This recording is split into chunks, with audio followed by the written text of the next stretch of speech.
के लिए प्रस्थित हुआ।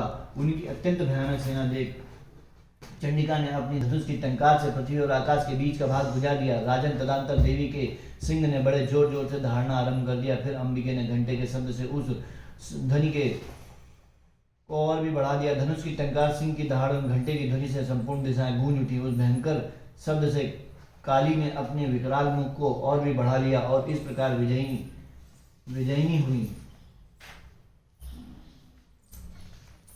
उस तुमुल नाम नाद को सुनकर दैत्यों की सेनाओं ने चारों ओर से आकर चंडी को घेर लिया। काली देवी को क्रोधपूर्वक घेर लिया। राजन, इसी बीच असुरों के विनाश और देवताओं के अभ्युदय के लिए ब्रह्मा, शिव, कार्तिकेय, विष्णु, इंद्र आदि देवों की शक्तियां जो अत्यंत पराक्रम और बल से संपन्न थीं, उनके शरीर से निकलकर उन्हीं के रूप में चंडिका के पास आईं।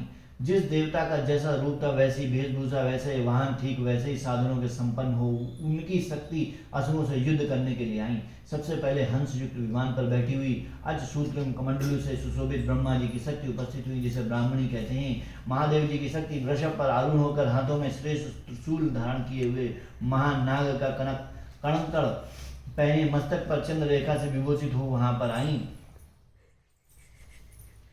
कार्तिकेय जी की शक्ति रूपा जगदम्बिका उन्हीं का रूप धारण कर श्रेष्ठ मयूर पर आरूढ़ हो शक्ति के लिए दैत्यों से युद्ध करने के लिए आई। इस प्रकार भगवान विष्णु की शक्ति गरुड़ पर विराजमान हो शंख, चक्र, गदा, शंख, धनुष आदि तथा खड़ग हाथ में लिए हुए आई। अनुपम यज्ञ वाराह का रूप धारण करने वाली श्री हरि की जो शक्ति है, वह भी वाराह शरीर धारण करके वहां उपस्थित हुई। नरसिंह के समान शरीर धारण करके वहां आई। उसकी गर्दन के बालों से झटके आकाश के तारे बिखरे पड़ते थे। इसी प्रकार इंद्र की शक्ति बद्ध हाथों में लेकर